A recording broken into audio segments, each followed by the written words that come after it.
Hey, Inside Crypto fans. Bitcoin tried last week, but didn't quite get there. We are back down under the $70,000 mark. There are a few reasons we're going to talk about today. Bitcoin currently at $69,277 as of the time of recording. Let's jump into today's CoinDesk article written by Stephen Alpher yesterday, or well, technically today. Big Friday crypto sell-off pulls Bitcoin below $70,000. Ideas about lower US interest rates were foiled again, and a plunge in shares of speculative favorite GameStop soured the mood in crypto. Everyone's waiting for this big interest rate cuts. Interest rate cuts would mean more money into the American economic system.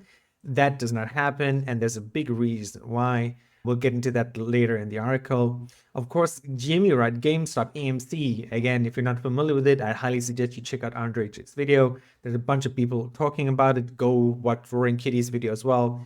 Lots of people were like, okay, now's the time to make money in GameStop. But again, after he had a video yesterday, Friday, I believe it's a Saturday here in Taiwan, the price went down quite a bit. All right, challenging $72,000 earlier on Friday, Bitcoin began headed lower in the US morning hours after the government's employment report for May came in far stronger than expected, with 272,000 jobs added.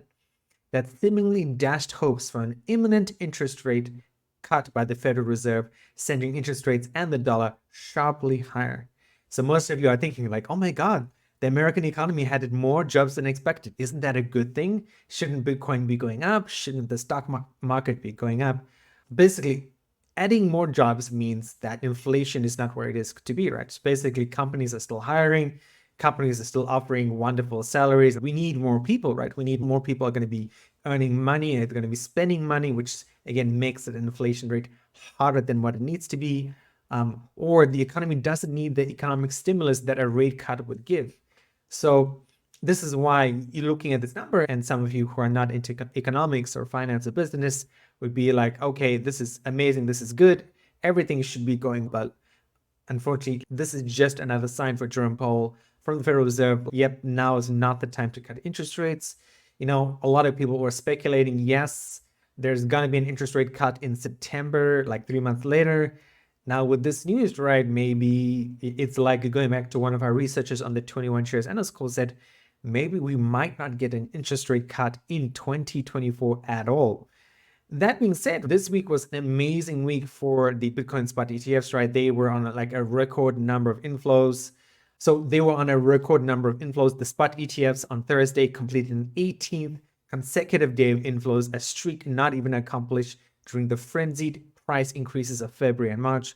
Over that 18-day streak, the ETFs accumulated more than 56,000 Bitcoins, according to Huddle Capital, or nearly 7 times the amount of Bitcoin mined during the period.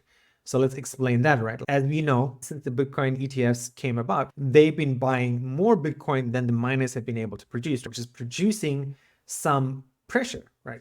So basically the pressure is, okay, if they can buy it from the miners, where do they buy it? They have to buy it from holders like you, like me, or people on exchanges, which in theory should be driving prices up. But at the same time, with bad economic data, we talked about this on previous Inside Crypto episodes before, is that people are thinking, okay, yeah, I'm a bit worried about the economy. Perhaps I need to start selling my shares, my Bitcoin, my Ethereum, my other sort of stuff, and move into much more safer assets, go into bonds, or put it into a high interest savings account, as crazy as that sounds, right?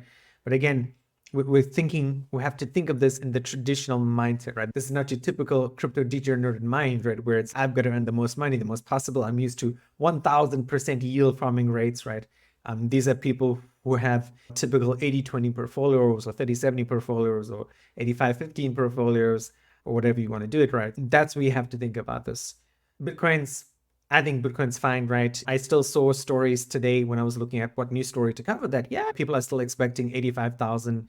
I saw a crazy story about $55,000 Ethereum. I don't think that's going to happen. But again, as always, with anything we talk about on the Inside Crypto podcast, please do your own research. Please check out the articles on CoinDesk, Cointelegraph, wherever you get your crypto news. I'm just summarizing everything for you guys. I hope you guys enjoyed today's episode, and then we will see you on Tuesday for our lesson.